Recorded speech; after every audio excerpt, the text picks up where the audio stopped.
A very basic question, folks. By the way, if you're in a good mood right now, you're going to be in a bad mood in 90 seconds. Okay? This doctor is going to annoy the hell out of you in 90 seconds. Josh Hawley is trying to get the answer to one question. Can men get pregnant? He has to ask it 11 times. Go ahead. Said a moment ago that science and evidence should control, not politics. Absolutely. So let's just test that proposition. Can men get pregnant? I take care of people with many identities, but can men get pregnant? Many women that can get pregnant. I do take care of people that don't identify as women. Can men get pregnant? 3. Again, as I'm saying, let me just remind you testified to a moment ago. Science and evidence should control, not politics. So can men get pregnant? You're a doctor. Science and evidence should guide medicine. Do science and evidence tell us that men can get pregnant? 5. Biological men, can they get pregnant? 6. I also think yes/no questions like this are a political tool. No, yes/no questions are about the truth, doctor. Let's not make a mockery of this proceeding. This is about science and evidence, and I'm asking you. You know, the United States Supreme Court just heard arguments yesterday at great length on this question. This is not a hypothetical question. This is not theoretical. It affects real people in their real lives. And you're here as an expert, called by the other side as an expert, and you've been telling us that you follow, right? You're a doctor, and you follow the science and the evidence. So I just want to know, based on the science, can men get pregnant? 7. That's a yes or no question. It really is, I think. I think you're trying to reduce the complexity of a lot. I'm not. I'm trying to get, it's not complex. I'm trying to get to an answer, and I'm trying to test, frankly, your veracity as a medical professional and as a scientist. Right. Can men starting to think he can get pregnant? You're also conflating male with No, I'm not conflating male and female. They're two different things. There's biological men and there's biological women. And I want to know, can men get pregnant? What you were talking about is you're not going to answer my question. Biological males. This isn't hard, doctor. Can men get pregnant? Yes or no? I would be more than happy to have a conversation with you that is more not than happy to have a conversation with you. This is the modern left. I'm not trying to be polarizing. I'm trying to ask. I think it is extraordinary that we are here in a hearing about science and about women. And for the record, it's women who get pregnant, not men. No, it's birthing people, Senator Hawley.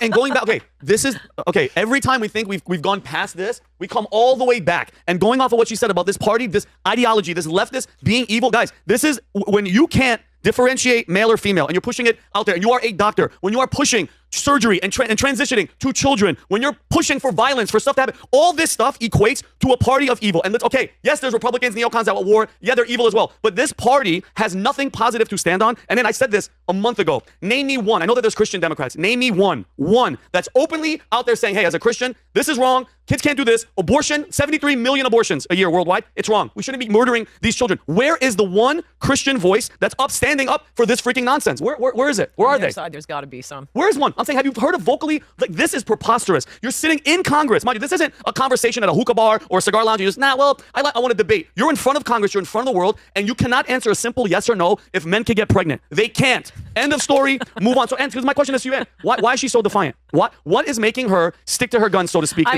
am baffled at how the Democrats are absolutely sticking with the transgender thing, no matter how many people dislike it. If I can make a point about, completely off topic, but on your abortion point, Bobby Weir of the Grateful Dead died this week, and there's a fantastic video of him talking about how he was adopted and he found the birth parents, and his father turned out to be like an Air Force captain or something, but it was a pretty cool story. And I was thinking I have to add him to my list of all these people who would not have been born if their mothers had gotten pregnant after Roe v. Wade, and they would not be with us. And I think it's God telling us. Wow. Jeff Bezos, Steve Jobs, Jack Nicholson, now Bobby Weir I'd forgotten about, obviously Tim Tebow.